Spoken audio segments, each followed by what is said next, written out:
6. A peaceful heart. Collective awareness. In the Sermon on the Mount, Jesus said, "Blessed are the peacemakers, for they shall be called the children of God." To work for peace, you must have a peaceful heart. When you do, you are the child of God. But many who work for peace are not at peace. They still have anger and frustration, and their work is not really peaceful. We cannot say that they are touching the kingdom of God. To preserve peace, our hearts must be at peace with the world, with our brothers and our sisters. When we try to overcome evil with evil, we are not working for peace. If you say, Saddam Hussein is evil, we have to prevent him from continuing to be evil, and if you then use the same means he has been using, you are exactly like him. Trying to overcome evil with evil is not the way to make peace. Jesus also said, "Thou shalt not kill, and whosoever shall kill shall be in danger of the judgment. But I say unto you, that whosoever is angry with his brother without a cause shall be in danger of the judgment. Whosoever shall say, Thou fool, shall be in danger of hellfire." Jesus did not say that if you are angry with your brother, you will be put in a place called hell. He said that if you are angry with your brother, you are already in hell. Anger is hell.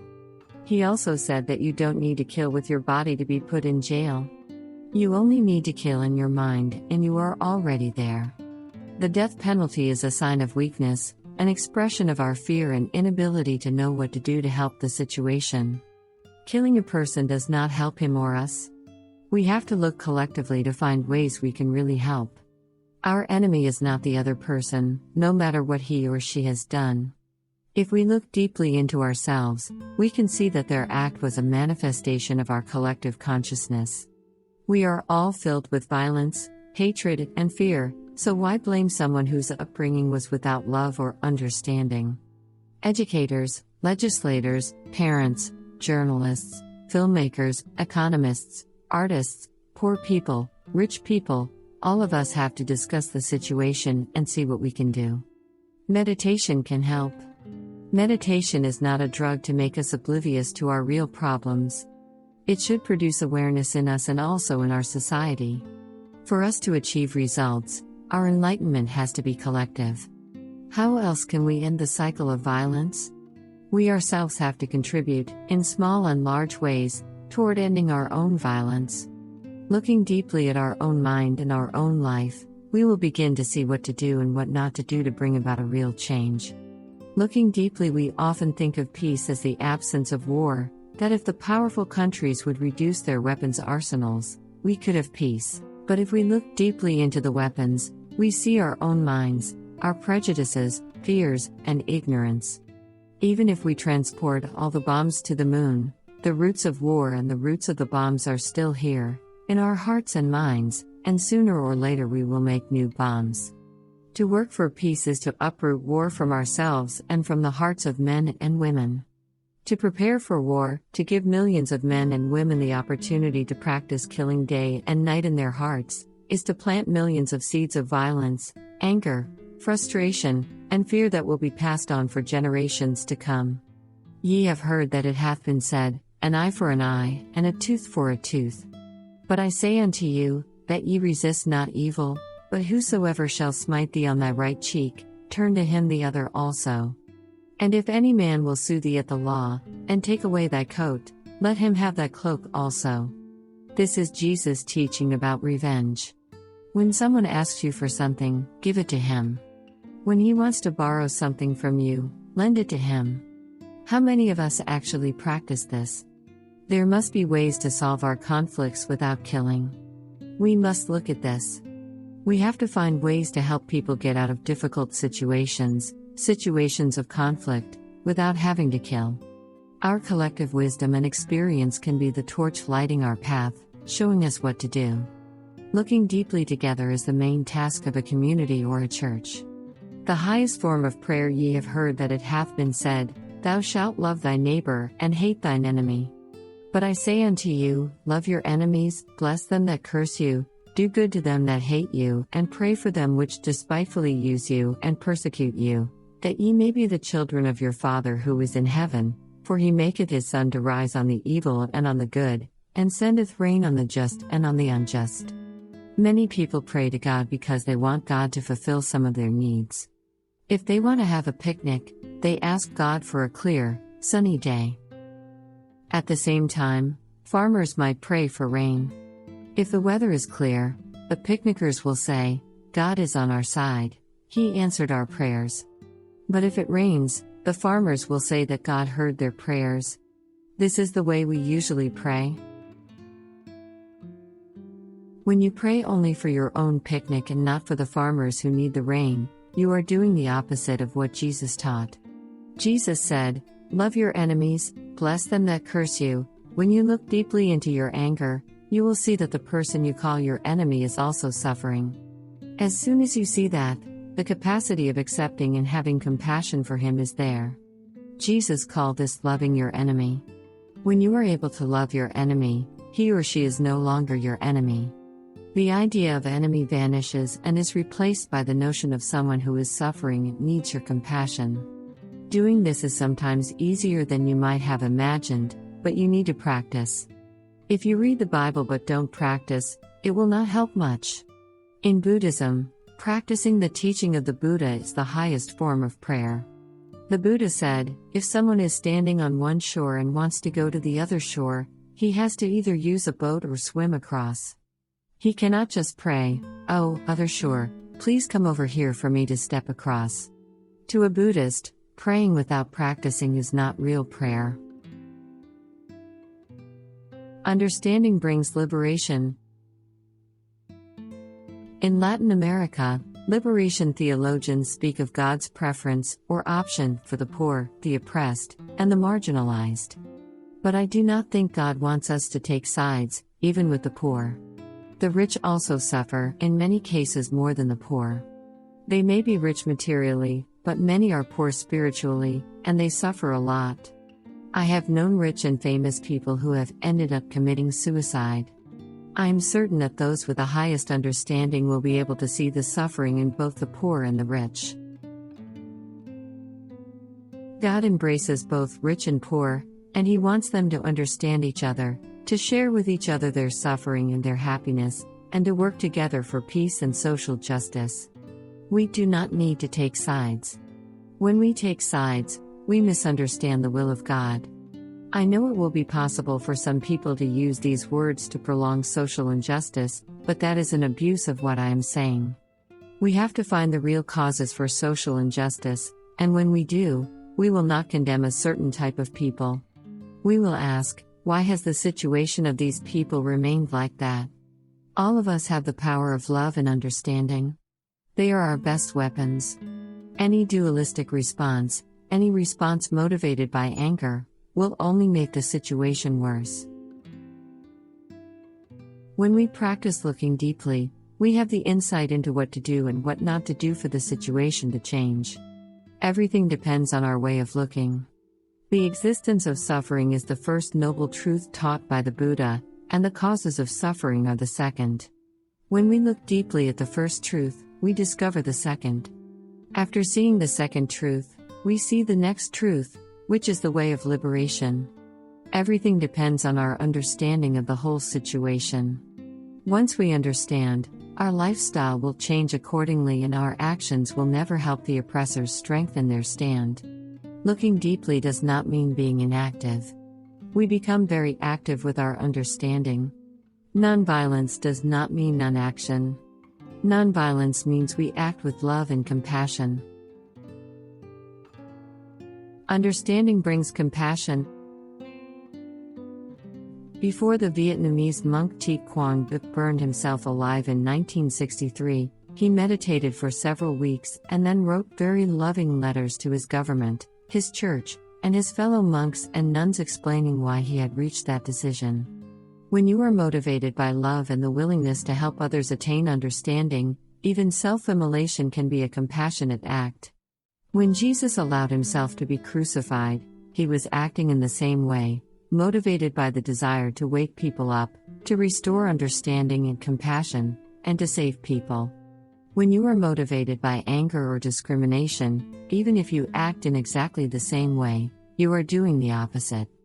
When you read Thich Nhat Hanh's letters, you know very clearly that he was not motivated by the wish to oppose or destroy but by the desire to communicate. When you are caught in a war in which the great powers have huge weapons and complete control of the mass media, you have to do something extraordinary to make yourself heard. Without access to radio, television, or the press, you have to create new ways to help the world understand the situation you are in. Self-immolation can be such a means. If you do it out of love, you act very much as Jesus did on the cross and as Gandhi did in India. Gandhi fasted, not with anger, but with compassion, not only toward his countrymen but also toward the British. These great men all knew that it is the truth that sets us free, and they did everything they could to make the truth known. Buddhist and Christian practice is the same, to make the truth available, the truth about ourselves, the truth about our brothers and sisters, the truth about our situation. This is the work of writers, preachers, the media, and also practitioners. Each day, we practice looking deeply into ourselves and into the situation of our brothers and sisters. It is the most serious work we can do.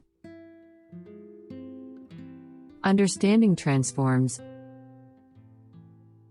If while we practice we are not aware that the world is suffering, that children are dying of hunger, that social injustice is going on everywhere, we are not practicing mindfulness. We are just trying to escape. But anger is not enough. Jesus told us to love our enemy.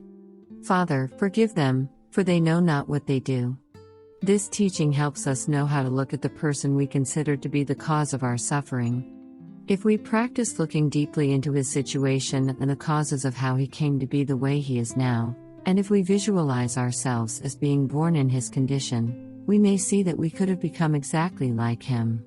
When we do that, compassion arises in us naturally, and we see that the other person is to be helped, not punished.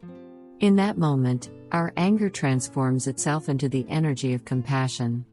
Suddenly, the one we have been calling our enemy becomes our brother or sister. This is the true teaching of Jesus. Looking deeply is one of the most effective ways to transform our anger, prejudices, and discrimination. We practice as an individual, and we also practice as a group. Understanding ourselves helps us understand others. In Buddhism, we speak of salvation by understanding. We see that it is the lack of understanding that creates suffering. Understanding is the power that can liberate us. It is the key that can unlock the door to the prison of suffering. If we do not practice understanding, we do not avail ourselves of the most powerful instrument that can free us and other living beings from suffering. True love is possible only with real understanding. Buddhist meditation, stopping, calming, and looking deeply, is to help us understand better. In each of us is a seed of understanding. That seed is God. It is also the Buddha. If you doubt the existence of that seed of understanding, you doubt God and you doubt the Buddha. When Gandhi said that love is the force that can liberate, he meant we have to love our enemy. Even if our enemy is cruel, even if he is crushing us, sowing terror and injustice, we have to love him. This is the message of Jesus. But how can we love our enemy? There is only one way: to understand him. We have to understand why he is that way, how he has come to be like that, why he does not see things the way we do. Understanding a person brings us the power to love and accept him. And the moment we love and accept him, he ceases to be our enemy. To love our enemy is impossible, because the moment we love him, he is no longer our enemy. To love him, we must practice deep looking in order to understand him. If we do, we accept him, we love him, and we also accept and love ourselves.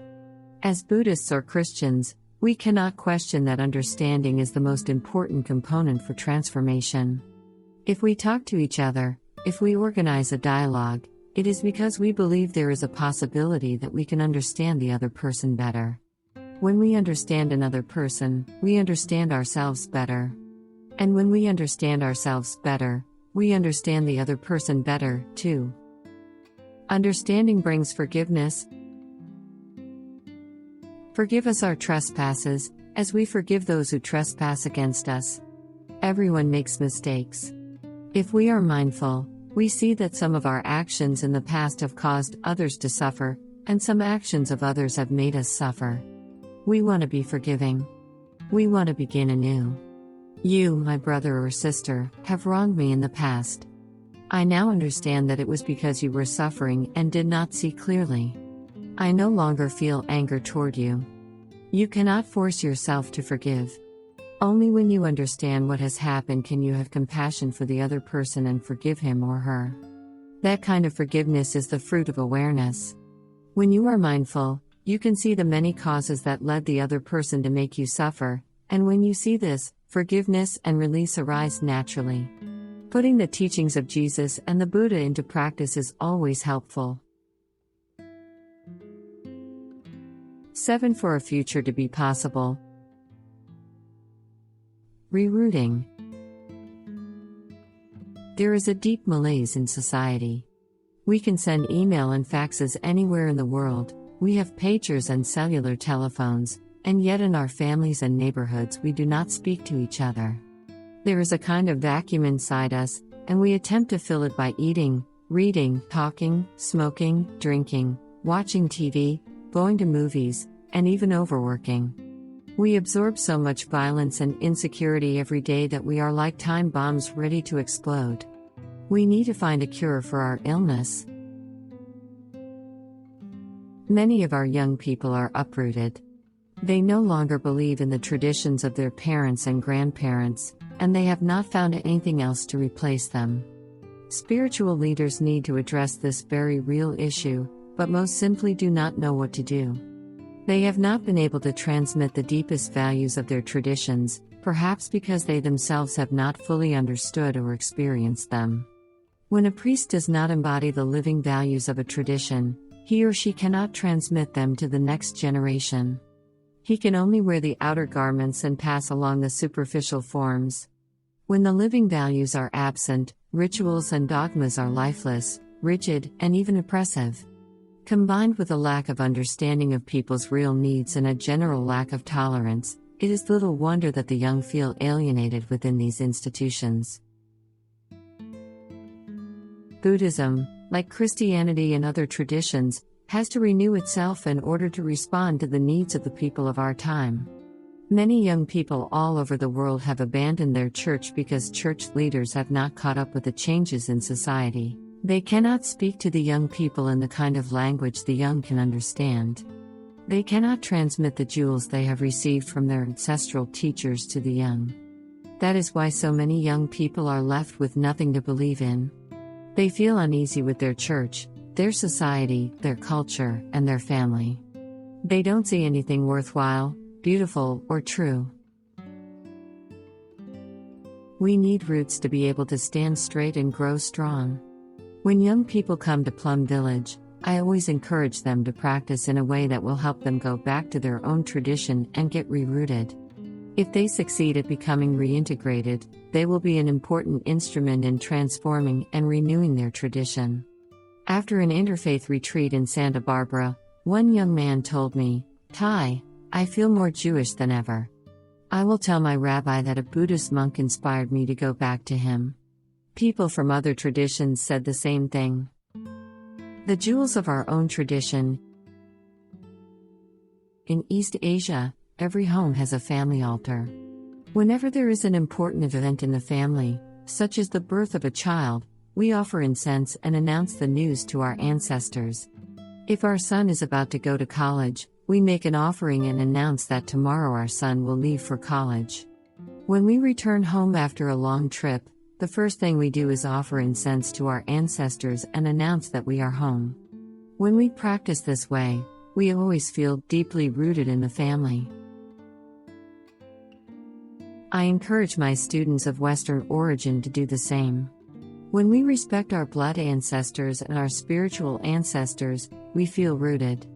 If we can find ways to cherish and develop our spiritual heritage, we will avoid the kind of alienation that is destroying society, and we will become whole again. We must encourage others, especially young people, to go back to their traditions and rediscover the jewels that are there. Learning to touch deeply the jewels of our own tradition will allow us to understand and appreciate the values of other traditions, and this will benefit everyone. Cultivating compassion. Precepts in Buddhism and commandments in Judaism and Christianity are important jewels that we need to study and practice. They provide guidelines that can help us transform our suffering. Looking deeply at these precepts and commandments, we can learn the art of living in beauty.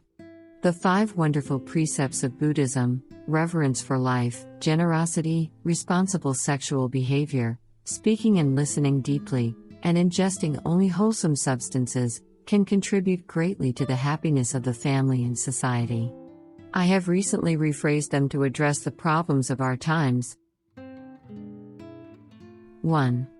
Aware of the suffering caused by the destruction of life, I vow to cultivate compassion and learn ways to protect the lives of people, animals, plants, and minerals. I'm determined not to kill, not to let others kill, and not to condone any act of killing in the world, in my thinking and in my way of life. The first precept is born from the awareness that lives everywhere are being destroyed. We see the suffering caused by the destruction of life, and we vow to cultivate compassion and use it as a source of energy for the protection of people, animals, plants, and minerals. No act of killing can be justified. And not to kill is not enough. We must also learn ways to prevent others from killing. We cannot condone any act of killing, even in our minds. According to the Buddha, the mind is the base of all actions. When you believe, for example, that yours is the only way for humankind, millions of people might be killed because of that idea. We have to look deeply every day to practice this precept well. Every time we buy or consume something, we may be condoning some form of killing. To practice nonviolence, first of all we must learn to deal peacefully with ourselves. In us, there is a certain amount of violence and a certain amount of nonviolence. Depending on the state of our being, our response to things will be more or less nonviolent. With mindfulness, the practice of peace, we can begin by working to transform the wars in ourselves. Conscious breathing helps us do this. But no one can practice this precept perfectly. We should not be too proud about being a vegetarian, for example. We must acknowledge that the water in which we boil our vegetables contains many tiny microorganisms, not to mention the vegetables themselves. But even if we cannot be completely nonviolent, by being vegetarian we are going in the direction of nonviolence. If we want to head north, we can use the North Star to guide us, but it is impossible to arrive at the North Star. Our effort is only to proceed in that direction. If we create true harmony within ourselves, we will know how to deal with family, friends, and society. Life is so precious, yet in our daily lives we are usually carried away by our forgetfulness, anger, and worries. The practice of the first precept is a celebration of reverence for life. When we appreciate and honor the beauty of life, we will make every effort to dwell deeply in the present moment and protect all life. Cultivating loving kindness. 2.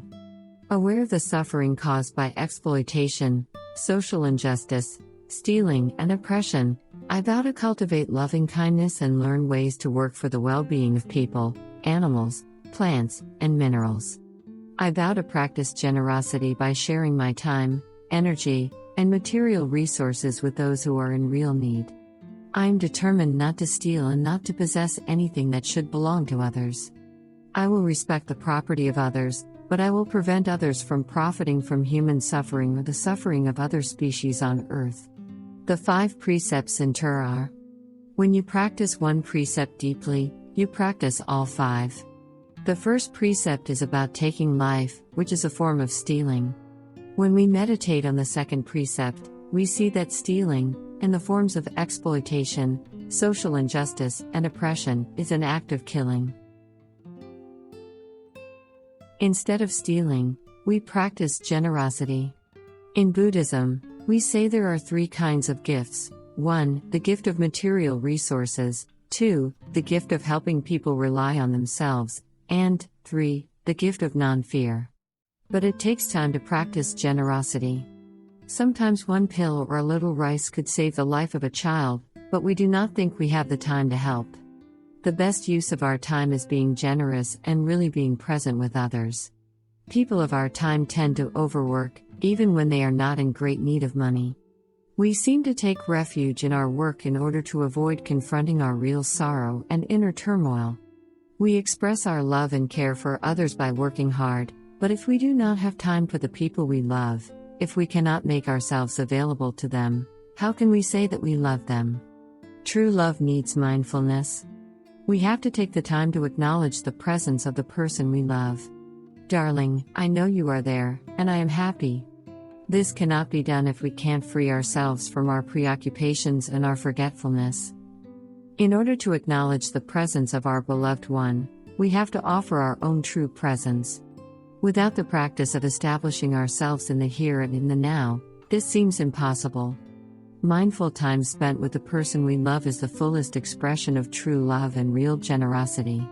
One 12-year-old boy, when asked by his father what he would like for his birthday, said, "Daddy, I want you." His father was rarely at home. He was quite wealthy, but he worked all the time to provide for his family. His son was a bell of mindfulness for him. The little boy understood that the greatest gift we can offer our loved ones is our true presence. The oneness of body and mind. 3. Aware of the suffering caused by sexual misconduct, I vow to cultivate responsibility and learn ways to protect the safety and integrity of individuals, couples, families, and society. I'm determined not to engage in sexual relations without love and a long-term commitment. To preserve the happiness of myself and others, I'm determined to respect my commitments and the commitments of others. I will do everything in my power to protect children from sexual abuse and to prevent couples and families from being broken by sexual misconduct. So many individuals, children, couples, and families have been destroyed by sexual misconduct. To practice the third precept is to heal ourselves and heal our society. This is mindful living. The feeling of loneliness is universal. We believe in a naive way that having a sexual relationship will make us feel less lonely. But without communication on the level of the heart and spirit, a sexual relationship will only widen the gap and harm us both. We know that violating this precept causes severe problems, but still we do not practice it seriously. Couples engage in infidelity, and jealousy, anger, and despair are the result. When the children grow up, they repeat the same mistakes. Yet the violation of this precept continues to be encouraged in magazines, TV shows, films, books, and so on. We constantly encounter themes that arouse sexual desire, often coupled with themes of violence. If our collective consciousness is filled with violent sexual seeds, why should we be surprised when there is sexual abuse of children, rape, and other violent acts? In the Buddhist tradition, we speak of the oneness of body and mind. Whatever happens to the body also happens to the mind. The sanity of the body is the sanity of the mind, the violation of the body is the violation of the mind. A sexual relationship is an act of communion between body and spirit. This is a very important encounter, not to be done in a casual manner. In our soul there are certain areas, memories, pain, secrets, that are private, that we would share only with the person we love and trust the most. We do not open our heart and show it to just anyone. The same is true of our body. Our bodies have areas that we do not want anyone to touch or approach unless he or she is the one we respect, trust, and love the most. When we are approached casually or carelessly, with an attitude that is less than tender, we feel insulted in our body and soul. Someone who approaches us with respect, tenderness, and utmost care is offering us deep communication, deep communion. It is only in that case that we will not feel hurt, misused, or abused, even a little. This cannot be attained unless there is true love and commitment. Casual sex cannot be described as love. Love is deep, beautiful, and whole, integrating body and spirit. True love contains respect. In my tradition, husband and wife are expected to respect each other like guests, and when you practice this kind of respect, your love and happiness will continue for a long time. In sexual relationships, respect is one of the most important elements. Sexual communion should be like a rite, a ritual performed in mindfulness with great respect, care, and love. Mere desire is not love. Without the communion of souls, the coming together of the two bodies can create division, widening the gap and causing much suffering. Love is much more responsible. It has care in it, and it involves the willingness and capacity to understand and to make the other person happy. In true love, happiness is not an individual matter.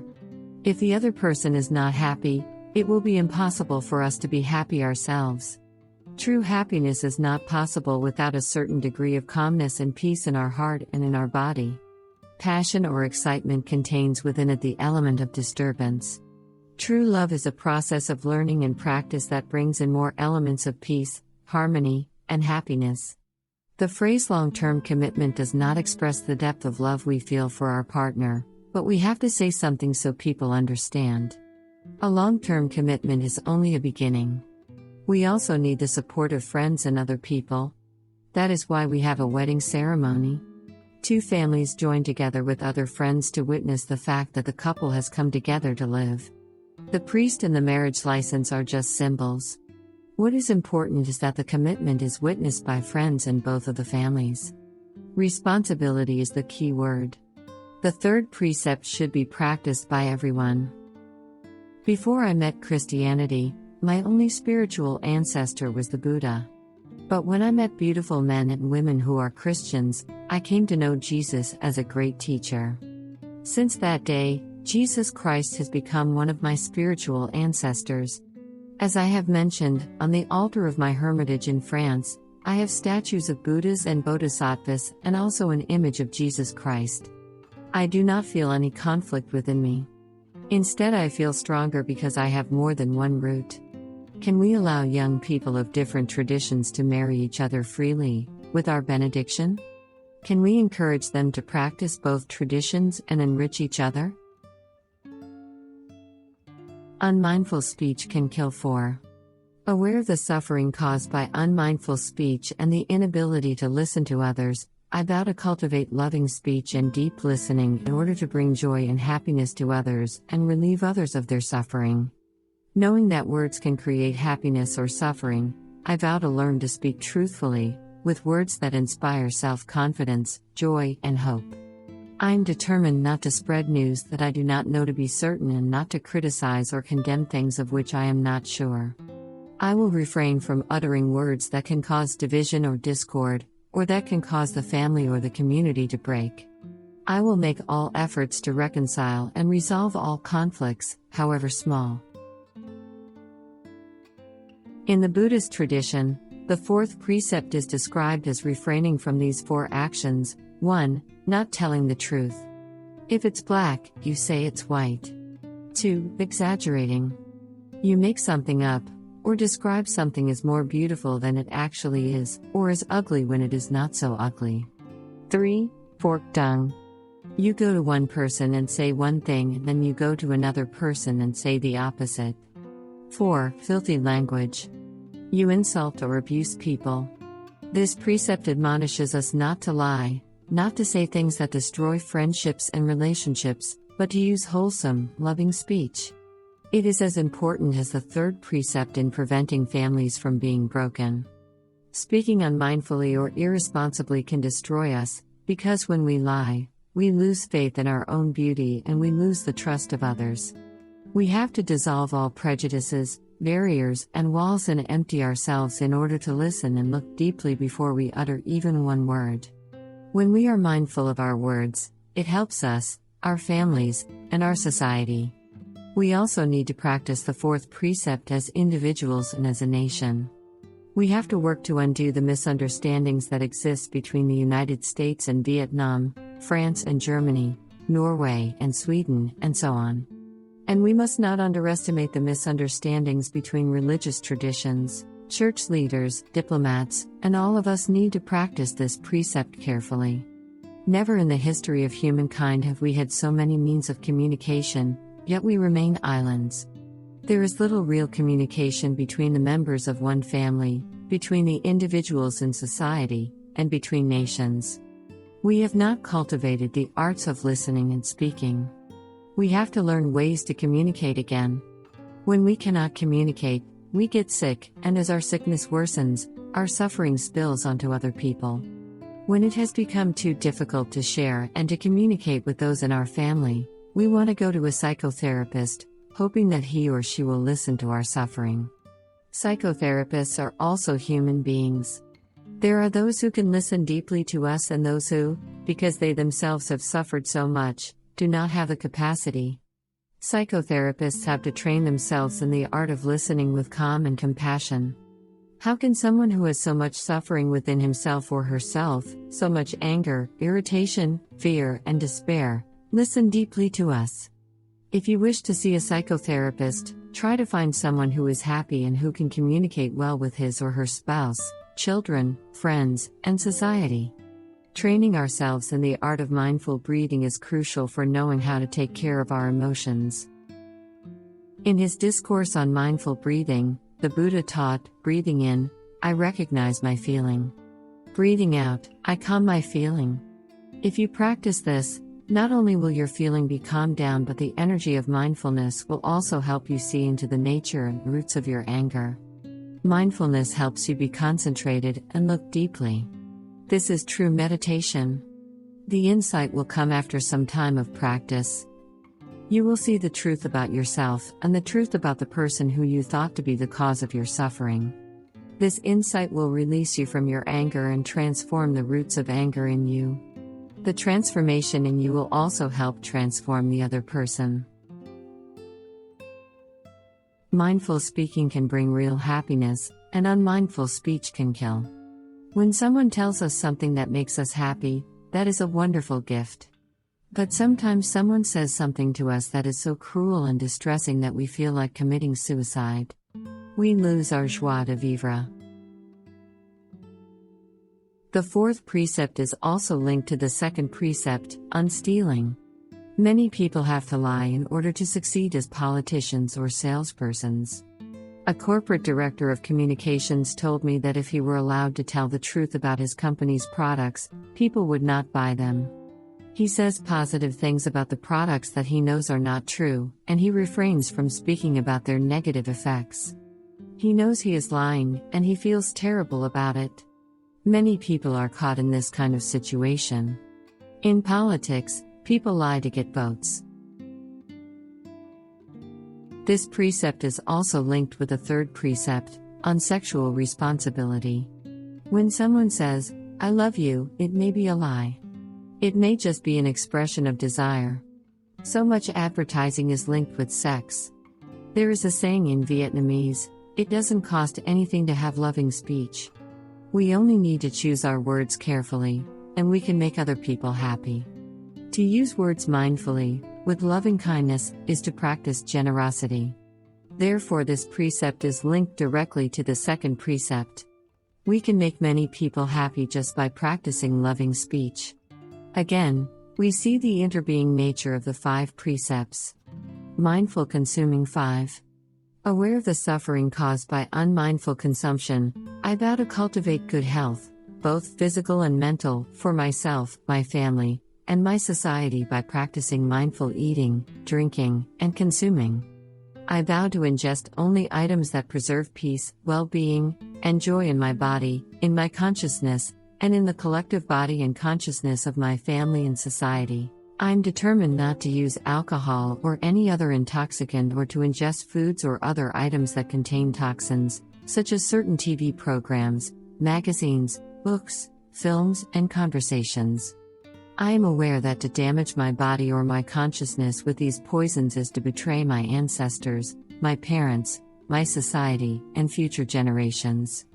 I will work to transform violence, fear, anger, and confusion in myself and in society by practicing a diet for myself and for society. I understand that a proper diet is crucial for self-transformation and for the transformation of society. In modern life, people think that their body belongs to them and they can do anything they want to it. When they make such a determination, the law supports them. This is one of the manifestations of individualism. But, according to the teachings of emptiness, non-self, and interbeing, your body is not yours alone. It also belongs to your ancestors, your parents, future generations, and all other living beings. Everything, even the trees and the clouds, has come together to bring about the presence of your body. Keeping your body healthy is the best way to express your gratitude to the whole cosmos, to all ancestors, and also not to betray future generations. You practice this precept for everyone. If you are healthy, everyone can benefit from it. When you are able to get out of the shell of your small self, you will see that you are interrelated to everyone and everything, that your every act is linked with the whole of humankind and the whole cosmos. To keep yourself healthy in body and mind is to be kind to all beings. The fifth precept is about health and healing. This precept tells us not to ingest poisons that can destroy our minds and bodies. We should especially avoid alcohol and other intoxicants that cause so much suffering to the individuals involved and to the victims of intoxication, abused family members, those injured in automobile accidents, and so on. Alcohol abuse is one of the main symptoms of the malaise of our times. We know that those who are addicted to alcohol need to abstain 100%. But the Buddha also asked those who have only 1 glass of wine a week also to refrain from drinking. Why? Because we practice for everyone, including those who have a propensity toward alcoholism. If we give up our glass of wine, it is to show our children, our friends, and our society that our life is not for ourselves alone, but for our ancestors, future generations, and our society also. To stop drinking 1 glass of wine a week, even if it has not brought us any harm, is a deep practice, the insight of someone who knows that everything we do is for our ancestors and all future generations. I think that the use of drugs by so many young people could be stopped with this kind of insight. When someone offers you a glass of wine, you can smile and decline, saying, "No, thank you. I do not drink alcohol. I would be grateful if you would bring me a glass of juice or water." If you do it gently, with a smile, your refusal is very helpful. It sets an example for many friends, including the children who are present. There are so many delicious and healthy beverages available. Why must we continue to honor a beverage that brings about so much suffering? I have asked rabbis, priests, and nuns if they think it would be possible to substitute grape juice for wine in Sabbath rituals, the Eucharist, and other sacramental occasions, and they have said yes. We must also be careful to avoid ingesting toxins in the form of violent TV programs, video games, movies, magazines, and books. When we watch that kind of violence, we water our own negative seeds, or tendencies, and eventually we will think and act out of those seeds. Because of the violent toxins in so many people's minds, and in our minds, too, it has become dangerous to walk alone at night in many cities. Young people stare at television sets hour after hour, and their minds are invaded by programs selected by irresponsible producers. The fifth precept urges us to find wholesome, spiritual nourishment not only for ourselves but also for our children and future generations. Wholesome, spiritual nourishment can be found by looking at the blue sky, the spring blossoms, or the eyes of a child. The most basic meditation practice of becoming aware of our bodies, our minds, and our world can lead us into a far more rich and fulfilling state than drugs ever could. We can celebrate the joys that are available in these simple pleasures. The use of alcohol and drugs is causing so much damage to our societies and families. Governments use airplanes, guns, and armies to try to stop the flow of drugs, with little success. Drug users know how destructive their habit is, but they cannot stop. There is so much pain and loneliness inside them, and the use of alcohol and drugs helps them to forget for a while. Once people are addicted to alcohol or drugs, they might do anything to get the drugs they need, lie, steal, rob, or even kill. Trying to stop the drug traffic is not the best use of our resources. Offering education, wholesome alternatives, and hope, and encouraging people to practice the fifth precept are much better solutions. To restore our balance and transform the pain and loneliness that are already in us, We have to study and practice the art of touching and ingesting the refreshing, nourishing, and healing elements that are already available. We have to practice together as a family, a community, and a nation. The practice of mindful consuming should become part of our national health policy. Making it so should be a top priority. The 5 wonderful precepts are the right medicine to heal us. We need only to observe ourselves and those around us to see the truth.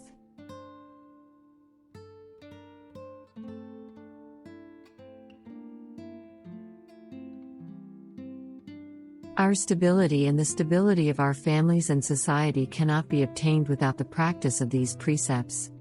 If you look at individuals and families who are unstable and unhappy, you will be astonished to see how many of them do not practice these healthy and life-affirming precepts. You can make the diagnosis yourself, and then know that the medicine is available. Practicing these precepts is the best way to restore stability in our families and our society. The practice of mindfulness is to be aware of what is going on. Once we are able to see deeply the suffering and the roots of the suffering, we will be motivated to act, to practice. The energy we need is not fear or anger, but understanding and compassion. There is no need to blame or condemn. Those who destroy themselves, their families, and their society are not doing it intentionally. Their pain and loneliness are overwhelming, and they want to escape. They need to be helped, not punished. Only understanding and compassion on a collective level can liberate us. The practice of the 5 wonderful precepts is the practice of mindfulness and compassion. I urge you to practice them as they are presented here, or go back to your own tradition and shed light on the jewels that are already there. Real love never ends in Judaism. We are encouraged to enjoy the world as long as we are aware that it is God Himself. But there are limits, and the 10 Commandments, which God gave Moses on Mount Sinai, express this. The 10 Commandments are a precious jewel of the Judeo-Christian heritage, helping us know what to do and what not to do in order to cherish God throughout our daily life. All precepts and commandments are about love and understanding. Jesus gave His disciples the commandment to love God with all their being and to love their neighbors as themselves. In 1 Corinthians, it says, "Love is patient. Love is kind. Love is not envious, arrogant, or rude. It does not rejoice in wrong. It does not insist on its own way. It is not irritable or resentful. It does not rejoice in wrongdoing, but rejoices in the truth." This is very close to the teachings of love and compassion in Buddhism. Love bears all things, believes all things, endures all things. Love has no limits. Love never ends. Love is reborn and reborn and reborn. The love and care of the Christ is reborn in each of us, as is the love of the Buddha. If we invoke the name of Buddha or pray to Christ but do not practice love and understanding ourselves, something is wrong. If we love someone, we have to be patient. We can only help a person transform his or her negative seeds if we are patient and kind. To take good care of yourself and to take good care of living beings and of the environment is the best way to love God. This love is possible when there is the understanding that you are not separate from other beings of the environment. This understanding cannot be merely intellectual.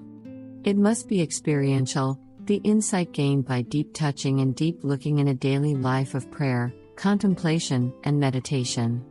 Love does not rejoice in wrongdoing. Love instructs us not to act in ways that will cause suffering now or in the future. We can discern when something that seems to be joyful has the capacity to destroy future happiness, so we do not abuse alcohol, ingest unhealthy foods, or hurt others by our words. Real love never ends. It will be reborn and reborn. Practicing and sharing. Peace activist A.J. Muste said, "There is no way to peace, peace is the way."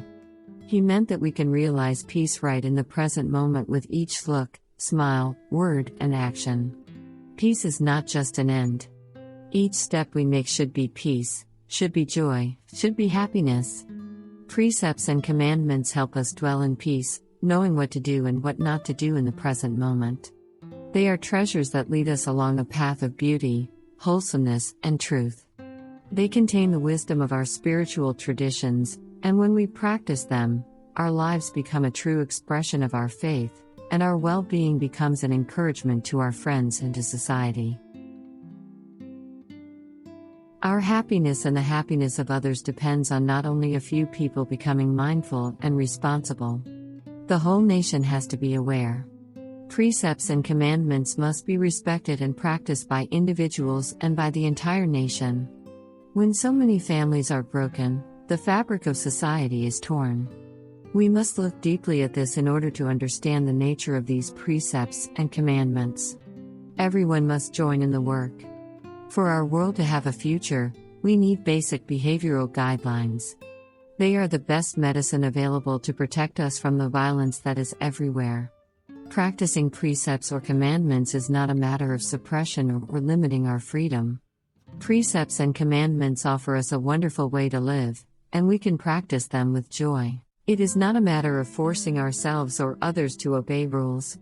No single tradition monopolizes the truth. We must glean the best values of all traditions and work together to remove the tensions between traditions in order to give peace a chance. We need to join together and look deeply for ways to help people get rerouted. We need to propose the best physical, mental, and spiritual health plan for our nation and for the earth. For a future to be possible, I urge you to study and practice the best values of your religious tradition and to share them with young people in ways they can understand.